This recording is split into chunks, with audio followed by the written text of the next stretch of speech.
So we're in Hartford, Kansas. It's a really nice little town, but we're actually in the oldest building in Hartford and the oldest school building in Lyon County. We're in the Hartford Collegiate Insitute. This is one of the buildings on the National Historic Register in Lyon County, and I have to say, based on the history, it definitely deserves it. It's got pretty interesting history.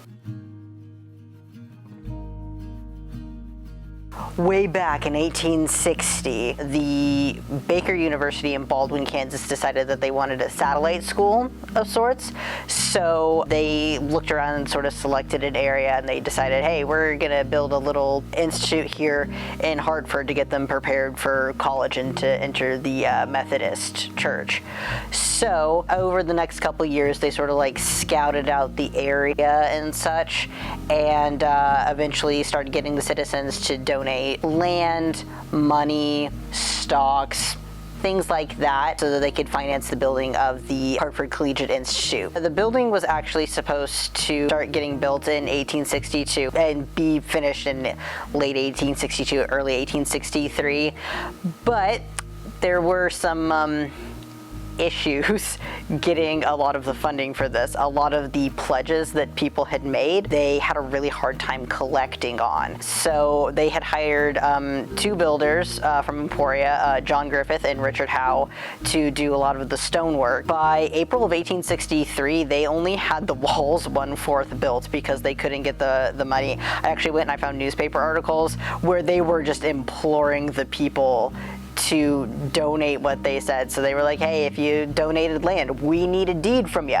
If you're donating money or stock, please send it to us now. But it took a while. It took a while. There's actually a court case where John Griffith and Richard Howe actually went to court to get paid for building the Institute, which is pretty interesting. I don't know of many times where, you know, you get a collegiate institute built and the construction workers have to sue to get paid. They ended up building it and finishing it. They finished it in late 1863 and held the first classes there in 1863. Solomon Lewis was the first teacher there, and they always had a pretty small population of students. The students could actually like board here if they had the money. To be perfectly honest, the Institute for Baker University never really caught on. For most of like the 1860s, it really struggled. I think the most pupils that they ever had was like 120. So it was never, you know, huge and very prosperous. So it went through a lot of changes. It was an academy for a while. The Methodist Church actually held their services here quite often. It was the high school building for a while in the early 1900s. It's been a grade school building before. It's been a lot of different sort of academic and religious institutes. These days it's actually used as a community center, which I think is really cool. Something I find that I like quite a bit, I think kind of keeps the story of the building going. They started redoing it in 1956 to get it prepared for the centennial of Hartford in 1957.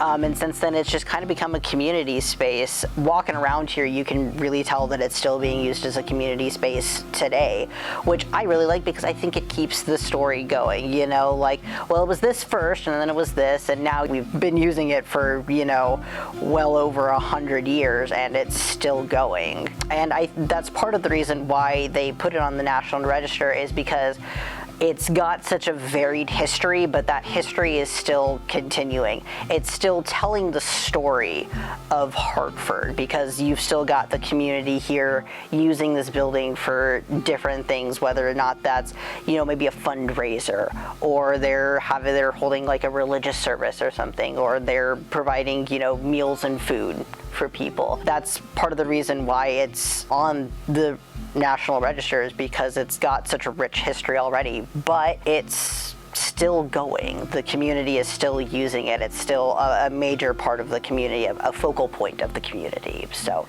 that's why it's on the register. That's what the register is for, is to highlight those places that are important and significant to a community, whether or not that's in the past or continuing. It's a really nice and cool little building, and I think it's really cool that you can see how much just history for this community is here. There's all sorts of stuff for it. Whether or not it's the fridge and all of the dishes that they have here that shows that they've, held community meals here before, or just the fact that it's still got the Collegiate Insitute outside. It's just a really fascinating little piece of history that I am glad we get to explore.